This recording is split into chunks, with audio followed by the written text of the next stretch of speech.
parcel of any sport, from Formula 1 and other forms of motorsport to things like rugby, the NFL, baseball, hockey, track and field athletics, boxing.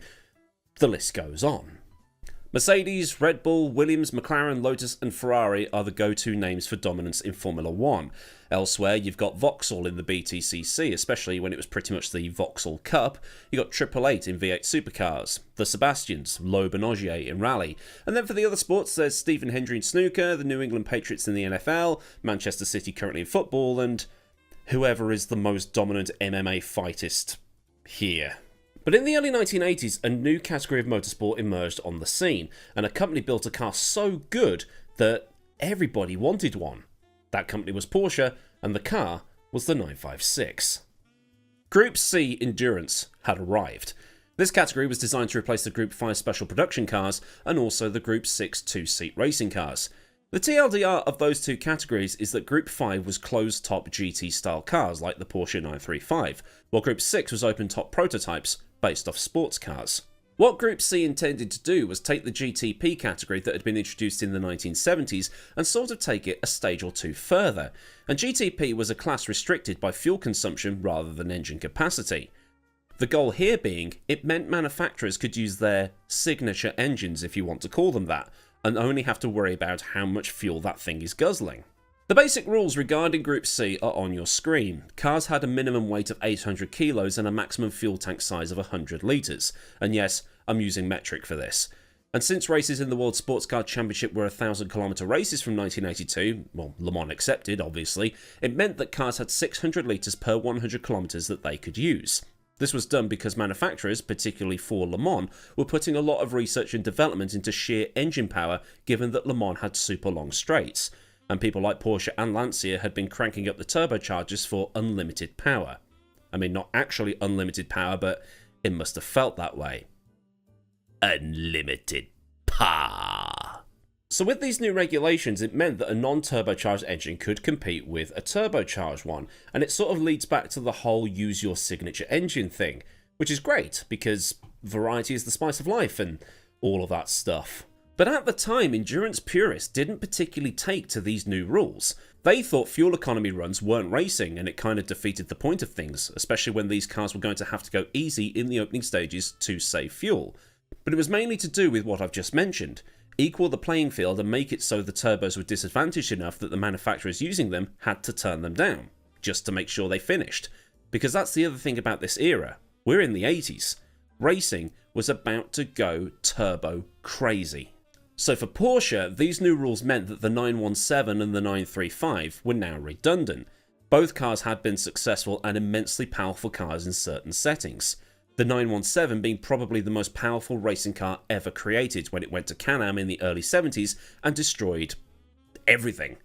People like to say that the car killed off Can-Am by being so dominant, but this happened in 1972. The spike in oil prices and the sudden rise in inflation did as much to kill that series off as Penske and Porsche did, and the standard 917 won Le Mans in 1970 and 1971. The 935, meanwhile, despite looking like a 911 from the outside, was an 800 horsepower turbocharged monster. It had a 3.3 litre twin-turbo flat 6 that pushed the Moby Dick variant of this car to around 230 miles an hour on the Mulsanne, which at this time had no chicanes. It also lapped the Silverstone circuit only 4 seconds slower than James Hunt did in the 1977 British Grand Prix. So the goal was, build a car that could be mentioned in the same breath as these cars. The Moby Dick and other variants of the 935 only won Le Mans once, that being when the Kremer racing team turned up with everybody's favourite IndyCar drivers come drug smugglers, the Whittington brothers. The car still won 150 races in the time that it raced, although it does have to be said that its open cockpit cousin, the 936, won Le Mans 3 times, 1976, 1977 and 1981.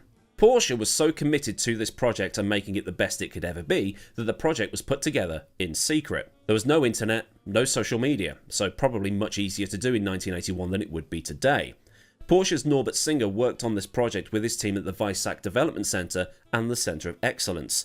with the engineers under Singer only knowing what it was exactly that they needed to know. To keep the car as close to the minimum weight as possible, Porsche went for an all-aluminium monocoque, which was the first of its kind for the company. They also lobbed in an updated version of the 2.65-litre turbocharged flat 6, and also connected up a dual-clutch gearbox that worked with the standard H-pattern system.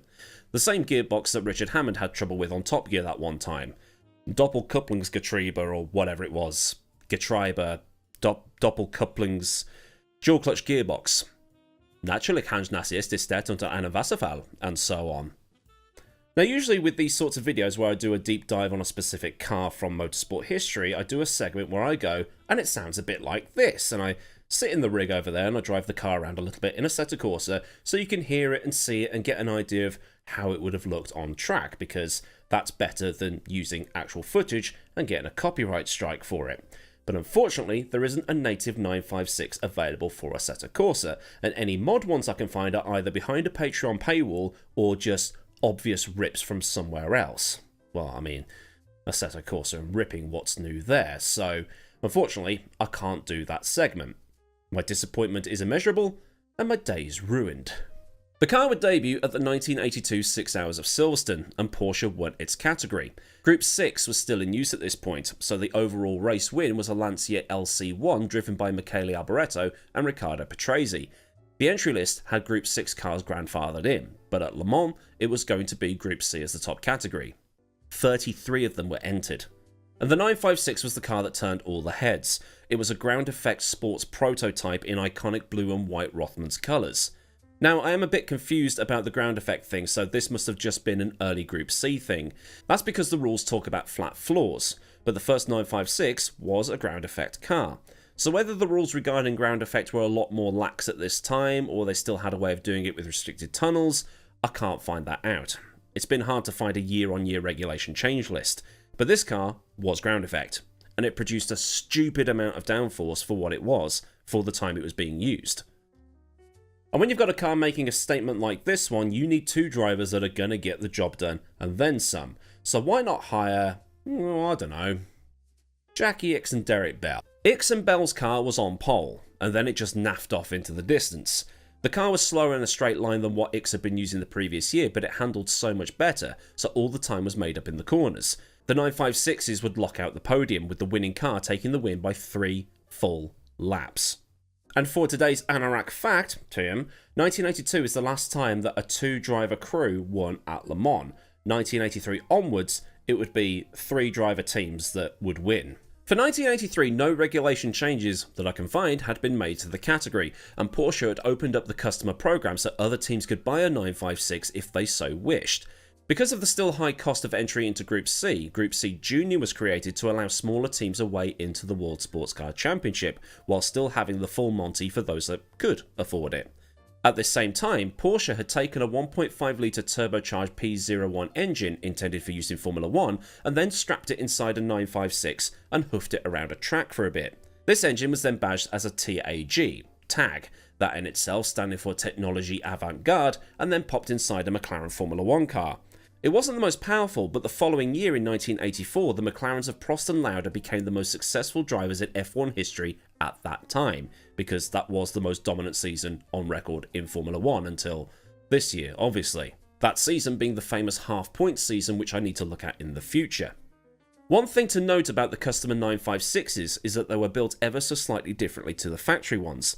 The customer cars had a twin undertray that couldn't produce the same underbody downforce as the one-piece undertray could.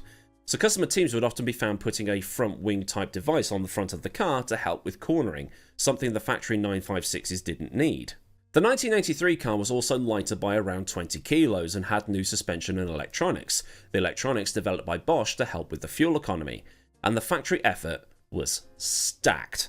In one car was Ickx and Bell looking for victory number 3 in a row. In another car, Hurley Hayward and Al Holbert from the US with Australian Vern Schuppen a third driver. In the third car, Jochen Mass and the new sports car wonder kid, Stefan Beloff.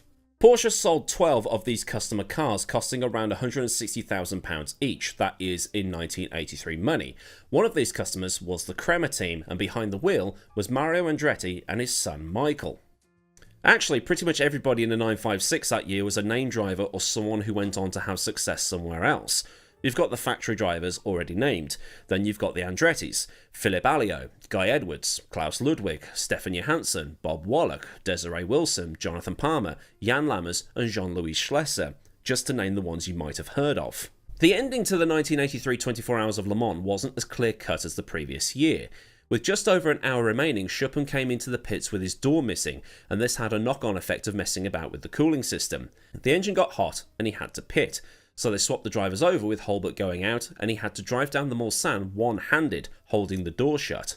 Hulbert was able to keep the engine cool by using lower revs in the slower sections of the track, and then going as fast as he could on the straights between Tetra Rouge and Mulsanne, and then Mulsanne towards Indy. The air cooled the engine enough on the straights to let it peak up through the Porsche curves, Indy and Arnage, and then do that again for the next hour or so. But Derek Bell was pumping in fast laps to try and get back onto the same lap as Hulbert, and was lapping 15 seconds a lap faster as Hulbert had to slow down. But Bell had his own problems because one of his brake discs had cracked, so when he was braking into Mulsanne corner he was revving the balls out of the engine to get the engine braking to do all the work so he could slow up in time. He was going from 220 or so down to about, 40, 45, maybe 50. I don't know how fast the cars were going into Mulsanne at that particular point, but either way, he was doing it entirely on heel toe. When Hulbert made his stop at about 3:25 PM for fuel, they strapped the door down again and Bell got back on the lead lap. With 2 minutes to go, the temperature gauges went from red to none. There was no water left to cool the engine down, and then the engine seized. He somehow bump started it again and he passed the pits to start the final lap and somehow finished the race. Bell was about a minute behind, and both cars pulled over immediately after finishing as the cars would not be able to do another lap. If the 24 Hours of Le Mans in 1983 had gone for one lap longer, Mario Andretti would have the Triple Crown. The results of 1983 became part of an iconic ad campaign for Porsche. Out of the top 10, 9 of them were 956s. The remaining one was a Sauber C7 that finished in 9th, I think it was. Nobody's perfect was the tagline, and I really need to get that on a hoodie or a t-shirt at some point. I know I've mentioned that several times, but it needs to be done, especially on a hoodie. I mean, it is Christmas coming up, isn't it? The 956 would achieve racing immortality that same year, at the race previous to Le Mans. That being when Stefan Bellof, at the last race to be held on the Nordschleife before the new Grand Prix track was completed, lapped the 14-mile course in a mind-numbing 6:11.13, a lap that would not ever be beaten in official competition. Unfortunately, Bellof in a 956 would be killed at Spa in 1985, when he collided with Jack EX's newer 962 at Eau Rouge. The 962 in itself had been introduced for the 1984 24 Hours of Le Mans and was entered in IMSA's GTP category because the rule changes were making the 956 obsolete. The main reason for this being the 956 had the driver's feet in front of the front axle, which IMSA had banned, necessitating Porsche to build a new car for American racing, but the 956 could still be used in the World Sports Car Championship. Both cars, the 956 and the 962, would win 4 consecutive World Championships and 6 Le Mans victories, as Porsche dominated the early part of the Group C era. Their run would be stopped by the silk-cut Jaguar team winning the team's title in 1987, and then Group C began its fall, as the FIA seemed to have other ideas with how it should go. But that's a video I've done before, and I'll leave a card for that in the top right, if I remember. 39 World Championship races won, a further 55 were won in IMSA. The car was an absolute weapon, and in 1983 it won every single round of the World Sports Car Championship, which begs the question, is the 963 going to be as good? I hope so. I do love Porsche prototypes. So then, a look at the Porsche 956 from the early 80s that formed the Nobody's Perfect poster after Le Mans in 1983. If this has taught you something new, then do like the video so I know a good job was done, and for more like this, get subscribed with the Stefan bell on so you never miss out on any future content. Massive thanks as ever to the kind folk at Patreon for the continued support, and if you want to help out at a more personal level, there will be a link to Patreon in the description, along with links to Discord, socials, and affiliate links. The F1 store has an offer on that I'll leave in a pinned comment. There's also super thanks and memberships under the video if those tickle your fancy. So until next time, I've been Aidan Millward, have a great day wherever you are, and goodbye.